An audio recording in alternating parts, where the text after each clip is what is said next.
Today we're going to go over my new favorite genre, which is mystical poetry. Hopefully all of these fit.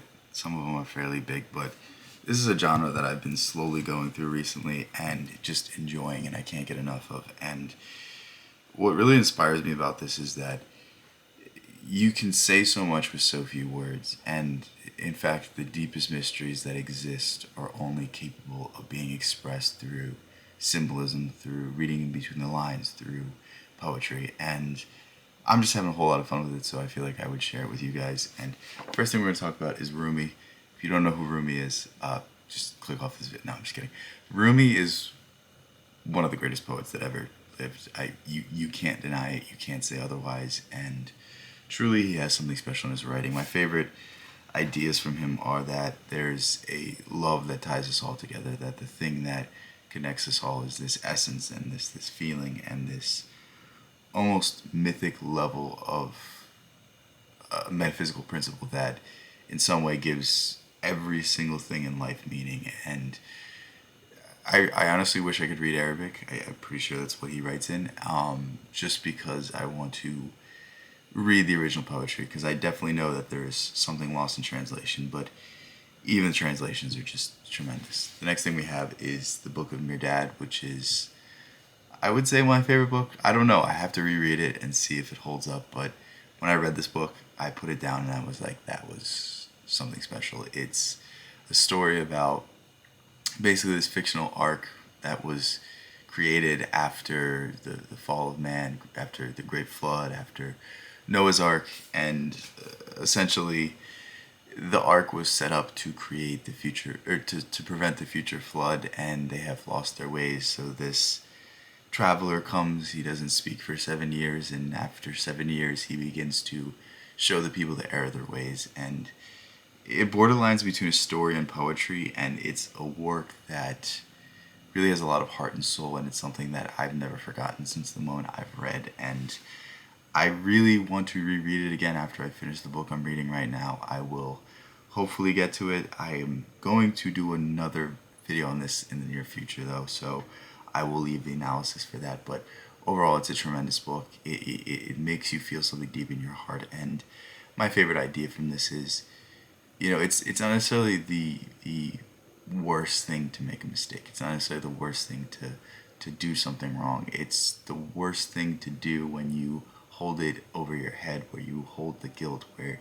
you don't allow it to be healed. Because, you know, the original definition of sin just means to misstep. So when we think of sin, we associate all this negativity with it. But really, all it's saying is that you missed the mark. You missed the goal. You missed what it was meant for you to do. And it's like anything. It's like any problem. You have a problem. You have to analyze the problem and then move forward. But if you continually dwell on the problem, if you don't take the necessary steps, if you don't accept the failure, then you're going to continue to repeat the problem because you haven't learned the lesson. And there's just a beautiful way that Mikhail Naimi puts it that I really wish I could do myself, but it's fantastic. Next thing we have is Borges, selected poems. I hope I said it right. Borges is interesting because he's not a mystic like these other people, I would say. I feel like I don't know if he would allow himself to be called a mystic, but that's really what he is. But he is all over the place in the sense that he reminds me a lot of James Joyce in that he tries to replicate human consciousness. He tries to replicate the mind and the spirit and do it all through the form of writing. So whether it's his short stories, his essays, or his poems, he does a very good job of capturing the infinite, capturing the labyrinth, as he likes to put it. He sees this world. He sees, the essence of everything as a labyrinth, as a never-ending, always unfolding, always leading to dead ends, and there not really being one set path. There's infinite and multitude of solutions, and he is just so fascinating because you read Borges and you can't summarize his style. I really just have to say it like that. Like, there's just a soul to him. There's a heart to him. There's a depth to him that very few authors have. Perhaps the only authors that have this sort of voice are the ones that I'm talking about now. And I promise you, if you read Borges, you're going to be like, okay, I see what he's saying. There's something here. Maybe you don't like it. Maybe it's not your thing, but you can't read Borges and deny that he's not just one of the greatest writers of all time. The next thing we have is William Blake. Blake might be my favorite on this list. Honestly, I love Blake so much, and perhaps the reason I like Blake so much is because his entire thesis is about the imagination. That if man allowed his imagination to run free, then the world would be free. But because we allow labels and words and the order of doing things prevent us from using our creativity, using a different way, finding a different solution, using our higher faculties, we are stuck.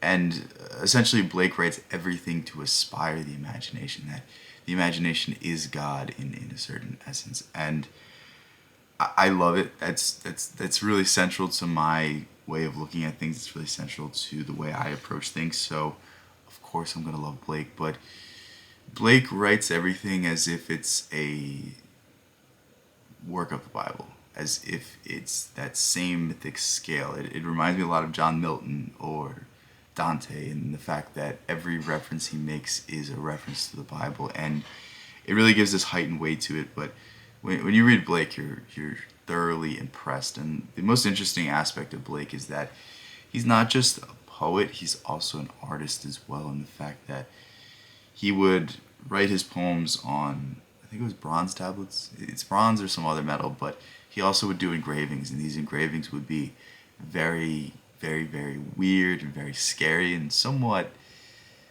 horrific paintings, but it gave a certain weight to his writings. And I wish I had a book in front of me to show you an example of what I'm talking about. But if you read Blake, go ahead and look up Blake's engravings as well, because you'll just be impressed with how much effort and time he put into these things. And the last thing we have is Kahlil Gibran.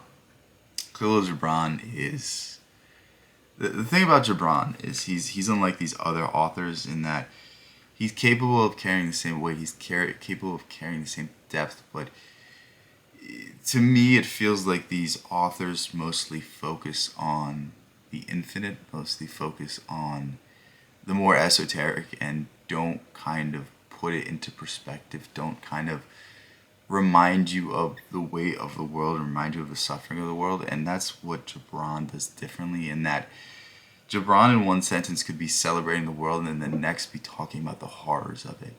And it's not simply that kind of paradox. He has entire portions of his writing devoted to tragedy.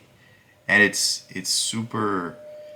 almost bittersweet, because you're reading one of the most beautiful things that you ever read, but at the same time you're like, this is very sad, this is very depressing. And one of Gibran's central ideas, at least the one that I picked apart myself, that I really thought was the most inspiring, was he says in his most famous work, The Prophet, every sorrow deepens your joy, meaning that every time you experience pain, it puts it into perspective. It allows you to experience happiness. It allows you to appreciate happiness, because if you went through your day-to-day life, every single day was happy, do you think you would enjoy it? Do you think it'd be fun, or do you think you'd get bored?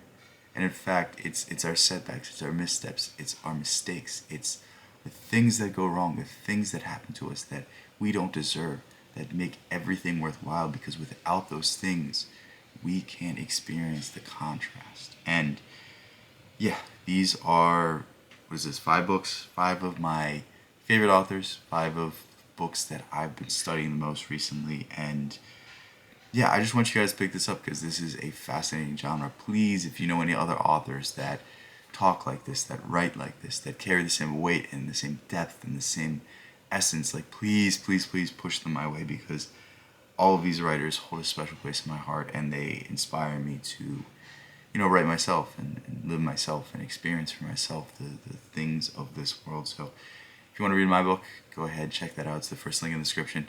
I think my style lines up most with these people, but I don't know if it's as good. Let me know. With that said, I love you guys so much. Thank you guys so much. Peace out. I'll catch you in the next one.